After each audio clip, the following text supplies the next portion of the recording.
Olá, pessoal! Começamos aqui mais um Filó, o seu Filó, o nosso Filó, o Filó de todos nós, porque aqui é uma grande roda de bate-papo, de conhecimento, de troca de experiências, enfim, né? De desabafo, né? Aqui vale tudo. É mais ou menos isso, Habib, tudo bem com você? Ó, Habib, é isso aí, Habib. Aqui é uma conversa.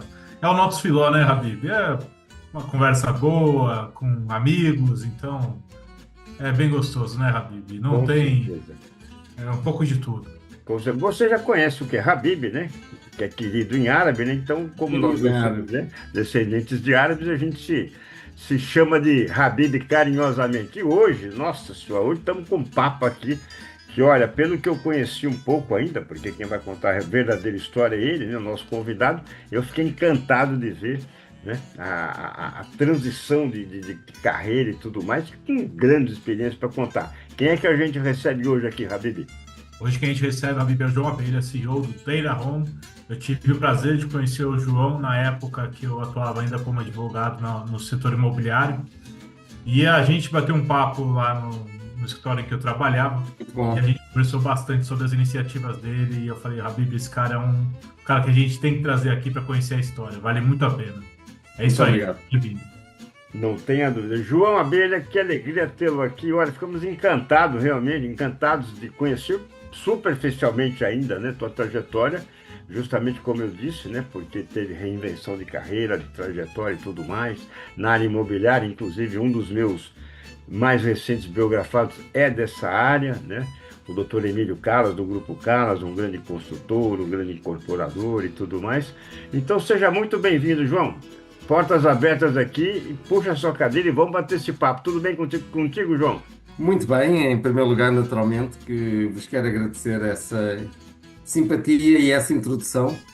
É de facto um grande, grande prazer poder partilhar um pouco da minha história, da minha vida, da minha experiência, sobretudo quando nós estamos num local diferente, não é? Estamos no outro lado do oceano. Uh, uma coisa são férias, como eu costumo dizer, outra coisa é um projeto de vida num outro país e, naturalmente, ser acolhido desta forma só demonstra que o país irmão não é um clichê. O país irmão é algo que se sente, é uma diáspora, é algo que está muito entranhado na nossa cultura, no nosso relacionamento, no nosso olhar e naturalmente que vos agradeço essa gentileza gigante de me acolherem da forma como têm acolhido e estou aqui assim para naturalmente falar um pouquinho da minha história que de facto tem sido bastante curiosa, inusitada às vezes. A gente começa aqui, João, justamente pelo ponto, né, ponto de início, né, de base, né, que é a biografia, e cada um contando um pouco sua biografia. Mas eu quero retratar aqui que eu já biografei empresários, né, de outros países que migraram para o Brasil, três deles de Portugal, e realmente, mesmo sendo um país, né, um co-irmão, precisa ter coragem, precisa abrir mão, né, da segurança, do carinho da família, né, um país novo, hábitos novos, costumes novos, realmente, enfim. Então, eu acho que a coragem, né, é o grande ato que impulsiona aquele que realmente sai do seu país, né, sai do seu canto, do seu conforto, do seu carinho familiar, para poder, entre aspas, se aventurar, porque realmente está em busca de algo que muitas vezes, né, o próprio país não está oferecendo naquele momento. Então, conta um pouco dessa biografia para depois a gente desmembrar outros pontos da sua trajetória. Não, sem dúvida nenhuma, é como diz, há sempre um espírito aventureiro em cada empreendedor e naturalmente que algumas características têm que existir, a resiliência, esse espírito, eh, e só isso é que muitas vezes motiva abraçar-se um projeto e levar-se um projeto em frente. Não, não é fácil, é como falou muito bem, da família, dos amigos, do espaço, independentemente do acolhimento são de facto opções de vida e naturalmente que empreender não é para todos. Eh, Tem que ser essas características. Felizmente é algo que eu gosto muito, é algo que eu abraço, gosto muito de aprender. A melhor forma para mim de aprender, ou pelo menos uma das melhores, é o viajar, é o conhecer, é sairmos do nosso espaço e nos podermos aventurar em novas culturas, em novas experiências sociais, de relacionamento, de interações. E isso é, sem dúvida nenhuma, um motor para nós conseguirmos inovar, para nós conseguirmos trazer experiências, partilhar, enfim, o empreendedorismo, a inovação tem muito, muito, muito a ver com o conhecimento que nós vamos adquirindo, com a curiosidade, com a aprendizagem. Portanto, isso é algo que eu considero muitíssimo importante e que sem isso eu não estaria aqui. Mas é como disse, é um percurso de vida de Sintra. Eu sempre fui o aventureiro da família, sempre fui o aventureiro. Saí muito jovem da casa dos meus pais para uma carreira na Força Aérea Portuguesa como controlador de tráfego aéreo. E, e de facto. Foi um passo muito importante porque, quer se queira, quer não, eu era muito jovem, aliás, isso é uma história muito curiosa porque na altura houve um erro administrativo na Força Aérea Portuguesa e no governo português que criou uma situação insólita, porque foi o primeiro ano que o curso militar, o curso da Força Aérea Portuguesa, foi reconhecido pela Autoridade Aeronáutica Civil. E na altura foi muito importante porque abria uma hipótese de saída profissional para uma atividade que era bem remunerada, de enormíssima responsabilidade, mas que trazia uma expectativa de futuro bastante, bastante interessante. E eu, muito jovem, a idade mínima de admissão eram 17 anos, eu acho que com 17 anos devia ter um ar de 14 anos, eu tinha uma aparência muito jovem e entrei para a Força Aérea. eh, e o meu curso foi de facto o primeiro a ser reconhecido. Eh, eu fiquei muito bem classificado no curso, eu adorava essa profissão. Tive a opção de ir para um local que era nos Açores, uma base aérea militar, que era a base das Lajes, que estava alugada à Força Aérea Norte-Americana e era o único local onde os militares faziam o controle civil e militar.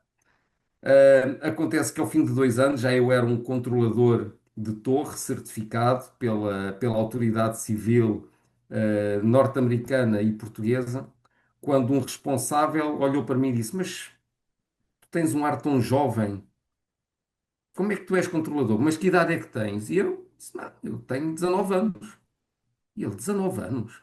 Bem, calou-se, ele não disse nada, desceu, foi pegar numa série de manuais e disse: Não, mas você não pode ser controlador de tráfego aéreo. E eu assim: Mas como é que eu não posso ser controlador de tráfego aéreo? Eu tenho todas as certificações, tenho tudo. Não, você não pode ser controlador de tráfego aéreo. E mostrou: Você, para ser controlador de tráfego aéreo, tem que ter 21 anos.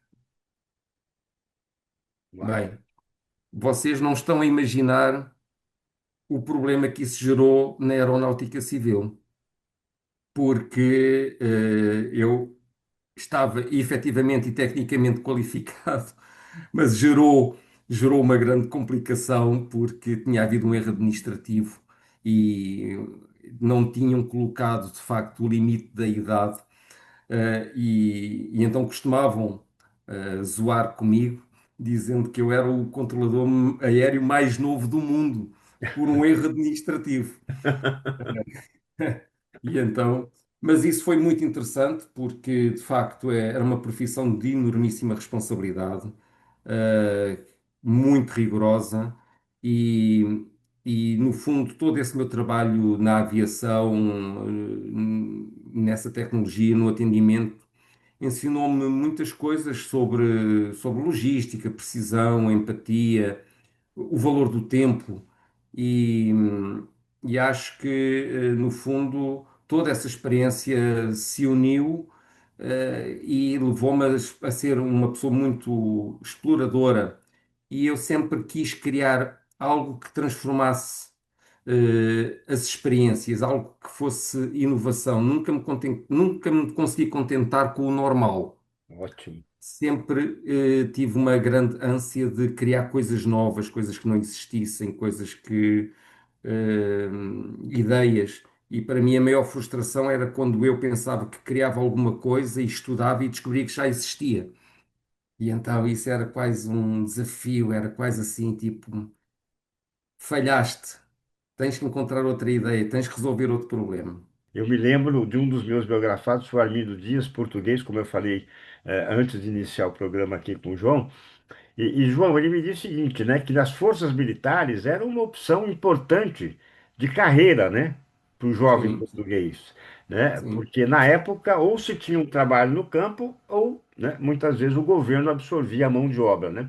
E curiosamente, o Armindo veio para o Brasil porque fez um teste para ser motorista do Exército e tomou pau, né? E foi reprovado, né? Então ele não queria agricultura, ele acabou vindo para o Brasil, né? Só esse detalhe, não sei se ainda trabalhar, porque em Portugal, obviamente, né, vem num desenvolvimento importante. Até recentemente, quando eu estive lá, num papo ali, né, com algumas pessoas, eles diziam que Portugal estava em busca de contratação de engenheiros, né? E sim, sim, Portugal, sim, e um país que busca engenheiros, busca desenvolvimento, busca sim, crescimento, né? sim. Construção, ampliação e tudo mais, né? As forças militares ainda são uma opção importante para o jovem de trabalho? Muito sinceramente, eu não sei se tenho uma opinião muito formada acerca disso. Eu acho que o facto da Europa ter atravessado um período muito longo de paz, acabou por tirar algum interesse, da carreira militar, não é? Acaba sempre por haver um pouco de desinvestimento, aliás, era bom que fosse assim, que os países desinvestissem todos na área militar, porque era sinal que vivíamos numa concordância pacífica, não é? E acho que toda a Europa atravessou um período relativamente estável e houve desinvestimento, e, como tal, a carreira militar não é tão apelativa, e não dá tanta resposta. Infelizmente. Parece que agora há uma inversão, não é? E fruto desta instabilidade que estamos a viver, os países estão novamente a orçamentar mais a parte militar, e claro que isso acaba por dar uma resposta ao desemprego e, no fundo, a toda a escalada de instabilidade que infelizmente tem estado um pouco por todo o mundo e também na Europa, não é? Ô, João, me tira essa curiosidade. Como um cara do tráfego aéreo foi parar no setor imobiliário? Porque eu Não, estou mas aqui tentando fazer a conexão. Como que isso mudou? Gabriel, eh, eu tive uma carreira na aviação de 27 anos, mas curiosamente isso nunca me satisfez. Ou seja, por um lado, gostava muito daquilo que eu fazia profissionalmente, e até porque durante quase desses 27 anos, quase 20 anos, eu também era um treinador de equipas. Eu também estava na área de capacitação da empresa, e esse tempo foi basicamente todo na TAP, onde eu desempenhei muitas funções, e uma das que me dava mais prazer era precisamente a capacitação. Mas eu sempre tive projetos e sempre empreendi. Portanto, eu tinha o meu trabalho, eu saía do meu trabalho, ia para a minha empresa, e desenvolvi vários projetos bastante dispares, até chegar àquele que efetivamente me levou ao altar, que foi o imobiliário. Portanto, o facto de eu trabalhar na aviação nunca me impediu de desenvolver outros projetos, e alguns extremamente interessantes.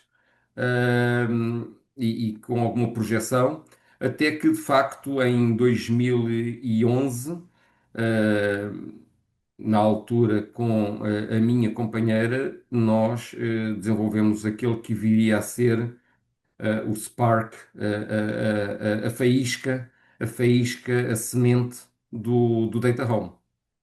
Mas era interessante, ou seja, eu costumava dizer que eu não dormia.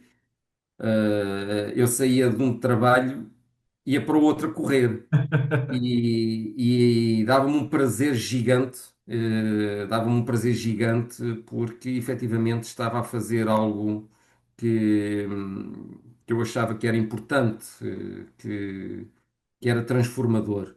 E, e essa motivação transformadora tirava-me o cansaço. Eu costumava dizer que quem trabalha por gosto não cansa. Não sei se vocês dizem isso aqui no Brasil, mas nós costumamos dizer isso em Portugal: quem trabalha por gosto não cansa. E de facto, eu parecia que não me cansava de tanto que gostava, daquilo que estava a desenvolver. Portanto, foi essa a razão de eu conseguir, trabalhar na aviação e ter um projeto em paralelo, até que de facto chegou aquele momento em que não dá mais para ter em paralelo e nós temos que fazer uma opção e sair da zona de conforto, de escutar os amigos me chamarem louco e dizendo: tu tens duas filhas, tu tens um bom emprego, tu tens um sistema de saúde ótimo, tu tens viagens gratuitas para todo o mundo, tu só reportas à administração, mas tu és louco, o que é que tu vais fazer? Mas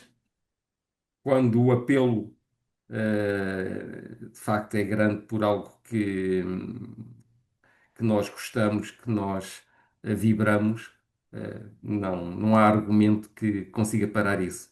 É Muito isso aí, bom. João. E, João, eu queria saber, porque a sua jornada é bem diferente, assim, né? Não são escolhas muito óbvias, né? Do tráfego aéreo para o setor imobiliário, você tem um lado meio criativo. É. E eu queria saber de onde também que veio isso. É da sua família? Seus pais são artistas? É algo dentro de você? Como que surgiu isso? Eu, sinceramente, eu posso dizer que tive a sorte de vir de uma família que era humilde, mas um lar com muito amor, com muito afeto.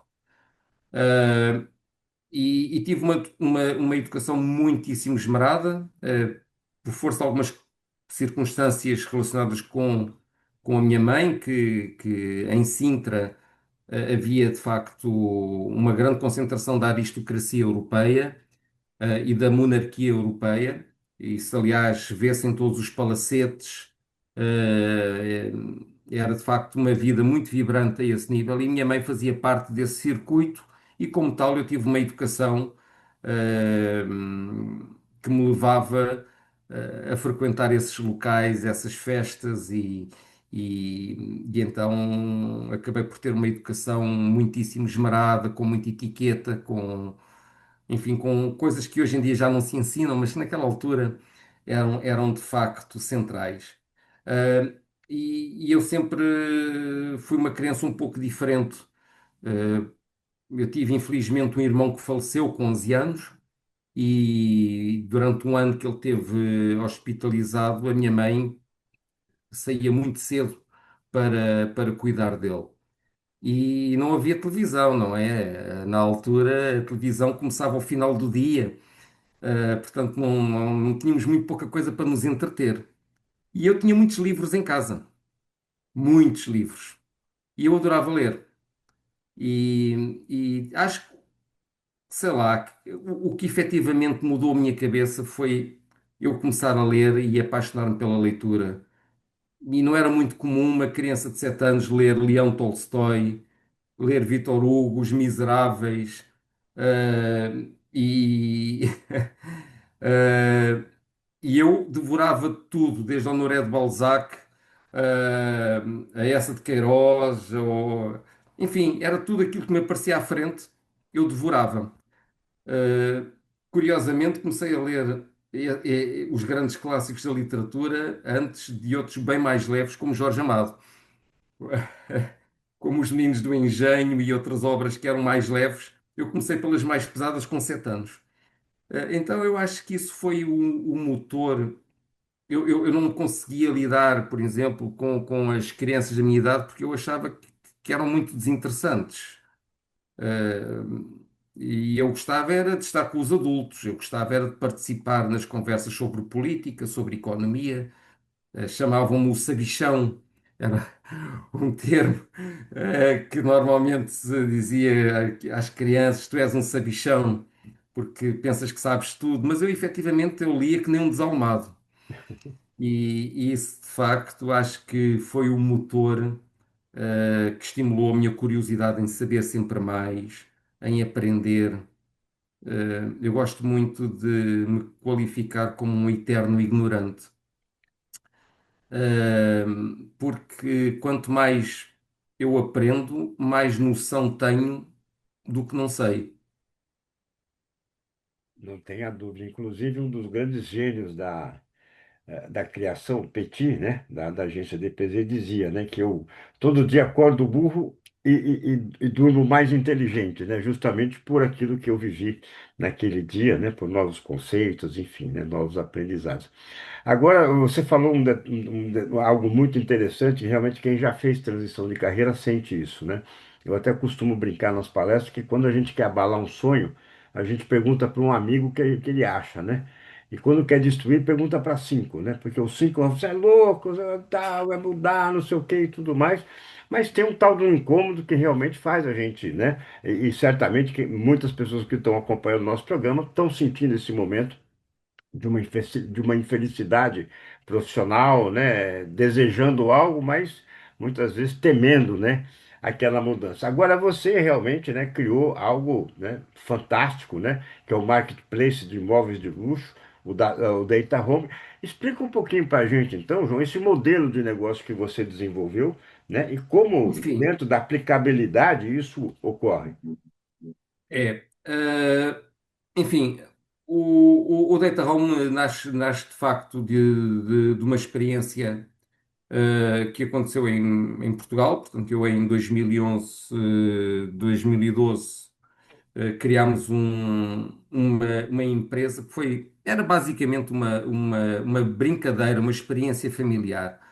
Quando precisamente o Facebook estava no grande crescimento que foi potenciado pela tecnologia mobile, não é? Os telemóveis, os tablets começaram, no fundo, a ser um motor de desenvolvimento das redes sociais.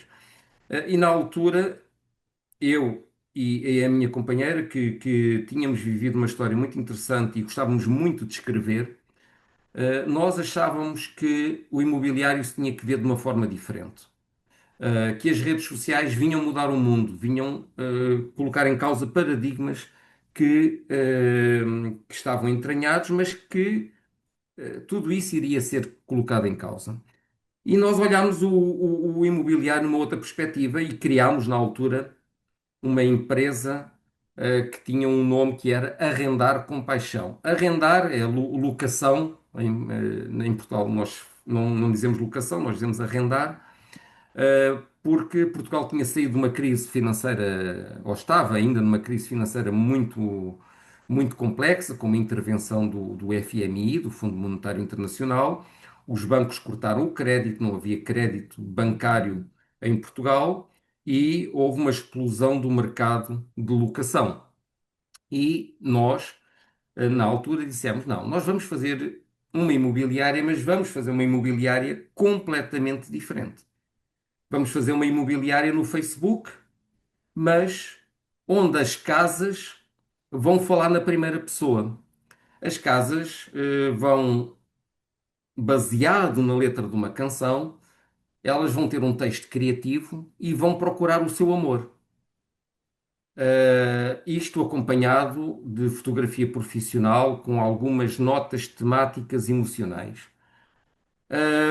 E fizemos a experiência.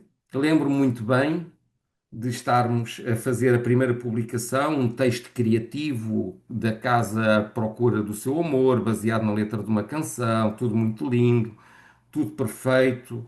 Ahm, e tivemos um like, e aquilo para nós foi uma festa. mas não estávamos preparados para o que vinha a seguir, porque atrás daquele like vieram muitos likes. E houve um jornalista muito conhecido em Portugal, que é uma referência em Portugal, que descobriu a nossa página de Facebook e fez uma nota naquele que é o maior jornal, mais, enfim, com maior dimensão em Portugal em termos de qualidade, que é o Jornal Expresso, um semanário, e ele colocou uma nota a chamar a atenção para algo totalmente inovador, uma nova abordagem no imobiliário. A partir daquele momento não parámos mais. Foram uma série de revistas, nomeadamente a Time Out. Time Out é uma revista muitíssimo forte na Europa, está em muitos países, e a Time Out deu-nos uma página central inteira de reportagem. E foi uma coisa que nós não estávamos preparados, ou seja, de uma experiência, era de um momento para o outro pedidos de todo o país, hum, pessoas a escrever-nos, e nós não tínhamos sequer estrutura, nós não estávamos à espera daquele resultado, não é? Ficámos surpreendidos.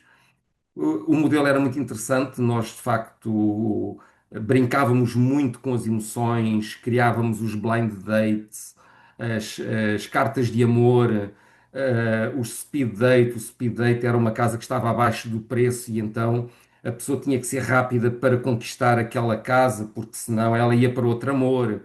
Enfim, era algo romanceado, mas no fundo era uma estratégia de marketing emocional fortíssima que no início toda a concorrência, dito o imobiliário sério, dizia que nós éramos os românticos do imobiliário e zoavam connosco.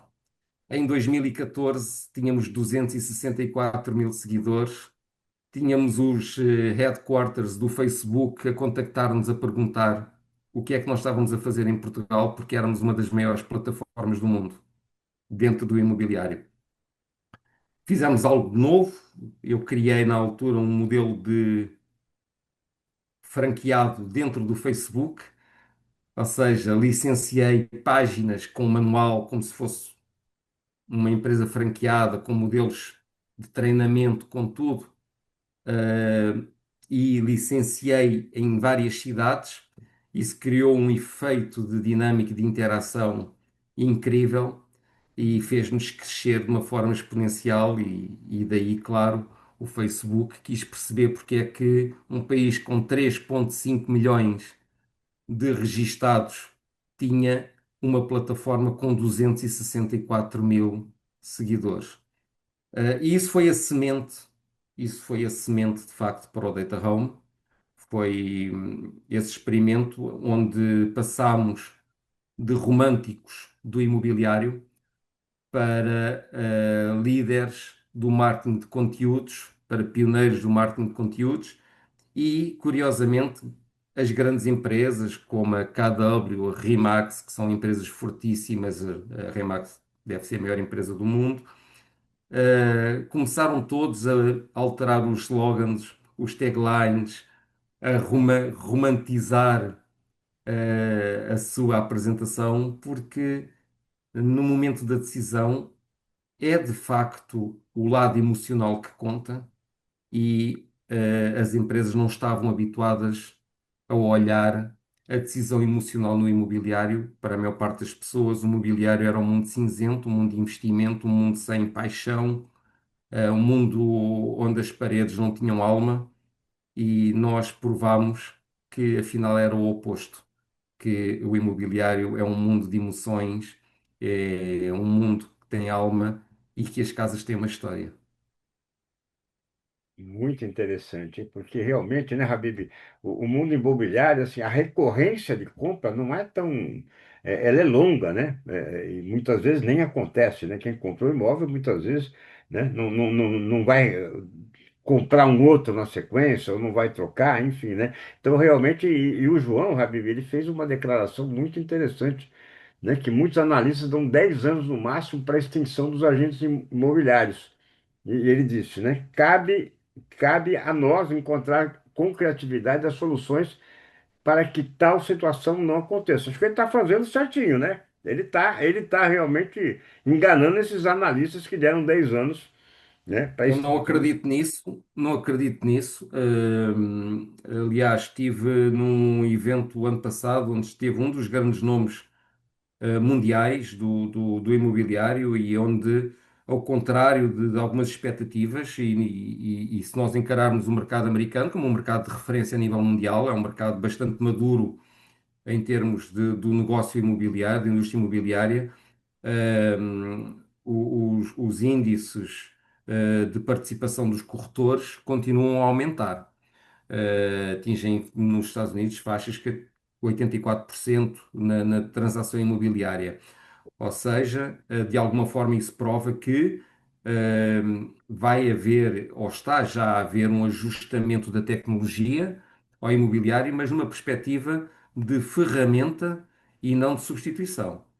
E acho que, sinceramente, a evolução que eu estou e que eu quero assistir e que eu quero também ser protagonista é de um imobiliário tecnológico, mas humanizado. E isso para nós, na nossa empresa, é algo que nós desenhamos todo o nosso modelo para o crescimento, para a autoridade, para o posicionamento dos corretores e Excelente. das marcas. Muito legal, João. João, eu queria saber, você trouxe aqui vários pontos interessantes, né? De você trazer a personalização do imóvel e tudo mais, e criar uma conexão maior com o público. Eu queria saber se isso realmente ajuda nas vendas ou se só cria uma percepção da marca, assim. Porque para a marca eu tenho certeza que isso é bom, de pensar na marca a longo prazo, né? De posicionamento, de lembrança de marca, mas eu queria saber, isso traz retorno para as vendas? Você tem observado isso? É possível medir? Como que está sendo? Eu quando em 2014, quando nós olhámos ao que tínhamos realizado para trás, ao nosso modelo, nós decidimos parar, fazer uma reflexão e, sobretudo, sair de algo que é muito difícil, que são as vanity metrics, que são as métricas de vaidade.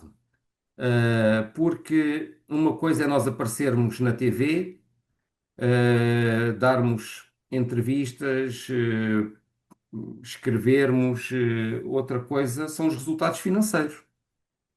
Portanto, muitas vezes temos que colocar os pés no chão e parar e dizer: não, vamos olhar as coisas com um olhar apaixonado, mas de pés no chão.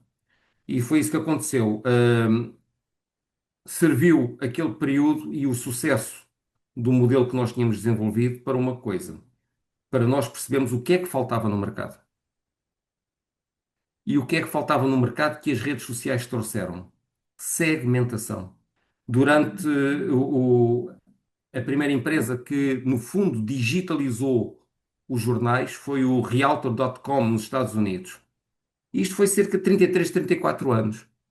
E os portais, hoje em dia, a nível global, a nível mundial, porque eles têm todos a mesma arquitetura, chamamos nós Web 1, que é a transição do analógico para o digital, têm todos o mesmo formato. Portanto, se nós hoje em dia pegarmos no OLX, no Viva Real, no Zap, no Imóvel Web, Chaves na Mão, os principais portais são todos rigorosamente iguais. São basicamente listas de classificados, são bases de dados com um motor de busca que indexa uma vontade, um desejo.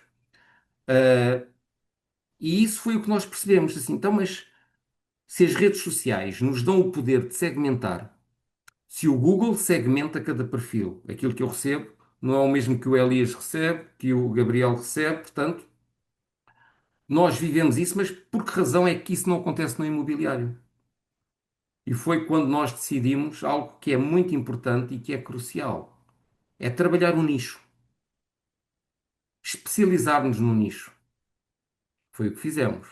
Nós especializámos no alto padrão e no luxo. E, para mim, acho que em qualquer negócio nós temos que nos especializar. Nós não podemos ser bons em tudo. Nós temos que ser bons em algo muito específico. E essa era a janela de oportunidade. E foi essa a janela de oportunidade que nós agarramos. E o curioso é que desde que o projeto começou a ser desenvolvido em 2015, e eu olhei isso sempre com muita preocupação, eu sempre pensei, vai aparecer alguém que vai fazer com mais recursos, mais rápido ou melhor do que eu. Sempre tive esse receio. E sempre trabalhei com os recursos que tinha. Em 2017, o Web Summit reconheceu, o Web Summit ainda estava muito no início, ele escolhia projetos a nível global, escolheu 150 projetos digitais e nós fomos escolhidos pelo Reino Unido e fomos escolhidos por Portugal. Fomos, porque na altura a sede era em Londres. Eu estava a viver em Londres a desenvolver o projeto em Londres. E só saí de lá por conta do Brexit. Porque eventualmente, se não tivesse sido o Brexit, a empresa estaria organizada de forma diferente. Mas, de facto, esse é o cerne da questão. É nós trabalharmos o nicho. Nós especializarmos os corretores para aquele nicho específico. Porque o cliente do alto padrão e o cliente do luxo é um cliente que ele não está só a comprar. Ele, no fundo, ele está a querer ser surpreendido. Ele quer viver uma experiência. Ele quer alguém que supere as expectativas e que as antecipe. E isso é toda uma estratégia que se tem que desenvolver. É todo um aprendizado. É todo um modus operandi que tem que estar adequado ao segmento. Foi isto que nós criámos e é o valor humano. Uma das coisas que nós introduzimos na empresa foram duas curadoras. Uma curadora de luxo, a Fábio Tronolone, uma mulher incrível, brasileira, com uma um sólido percurso internacional, com formação numa das melhores escolas de luxo da Europa, que é professora universitária e consultora em São Paulo e que se apaixonou pelo nosso projeto e que desenvolve todo um programa formativo de capacitação de corretores, de profissionais que estão ligados ao imobiliário para entenderem o código do luxo, o código de comunicação, de relacionamento que existe nesse mundo. E temos uma curadora de arte. Porquê? Porque a arte é indissociável na cadeia do imobiliário. E é fundamental que quem vende imobiliário no alto padrão e no luxo tenha os básicos, entenda a forma de pensar, entenda o que é arte e esse tipo de formação, de olhar o imobiliário, é uma revolução completa naquilo que existe hoje em dia, que nunca foi valorizado, mas que são peças fundamentais. E esse trabalho estamos a fazê-lo. Temos então a nossa curadora do luxo, que também tem um selo de certificação dos imóveis, que é o selo OT, e temos uma curadora de arte que tem o selo Aura para imóveis, que tem uma intervenção de um arquiteto de renome que tem de facto algo especial e que leva esse selo de certificação. Para além de essa área de academy que nós chamamos ter sido também enriquecida com dois grandes nomes na área da etiqueta e do saber estar. Uma área de especialização em etiqueta e protocolos internacionais. Porquê? Porque o cliente que compra alto padrão e luxo, ele pode vir de qualquer país.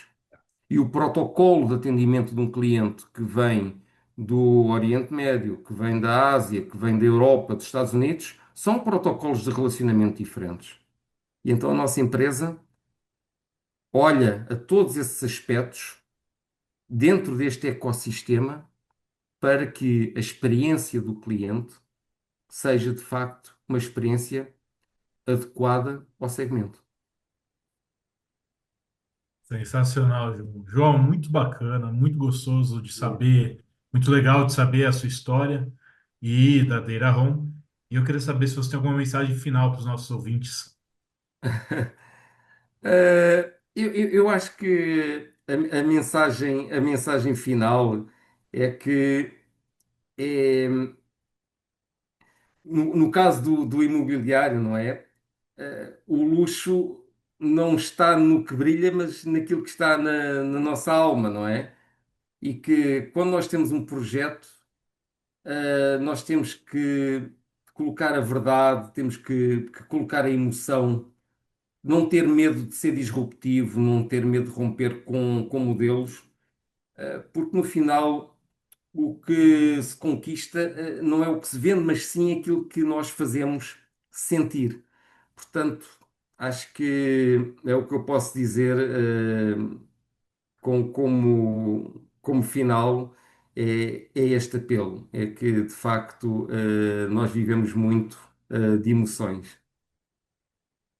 Com certeza. Olha, João Abelha, foi maravilhoso conhecer um pouco da tua história, um pouco da Data Home, principalmente também com essa mensagem final tão linda, né? Tão transformadora, tão disruptiva mesmo, como você já falou, né? Porque a gente tem que realmente pensar onde é que está o luxo, né? Onde é que tá tudo isso, né? Se está no material ou internamente, né? E ele tem que estar internamente, porque só o Sem material dúvida. realmente não, né? É muito, muito pobre, né? É um luxo muito pobre para que a gente realmente busque isso, né? Então, parabéns aí pela tua história, pela tua mensagem Ah, e, Elias. como a gente sempre diz aqui, João, use e abuse aqui do nosso filó, que ele foi feito para todos nós. Obrigado, viu, João? Muito obrigado, Isso aí, foi um João. enorme Obrigado. prazer esta conversa, tertúlia de amigos. Com certeza. Habib, uma flecha ali na mosca, hein? Puxa vida, hein? É isso aí, Rabi. Muito bacana poder conhecer mais a Deira Home, ver, pensar na experiência do cliente no setor imobiliário, que é tão bacana, Habib. É isso aí. E para o pessoal, o que que a gente pede? Ah, não deixe de nos seguir nas redes sociais. Estamos lá no Instagram, no @Filol Podcast, e no Spotify e no YouTube. Deixe seu like, compartilhe, siga a gente. É isso aí, né, Habib? Com certeza. E olha, o Habib Gabriel Bedini e eu recebemos hoje o João Abelha, ele que é CEO da Data Home, um bate-papo incrível, transformador e, sem dúvida alguma, que trouxe muita garra, muita coragem, muita criatividade. Eu sou fã da criatividade, então realmente amamos, adoramos esse papo hoje. Pessoal, obrigado por estar com a gente aqui no Filó e até o próximo bate-papo aqui no programa. Tchau, pessoal!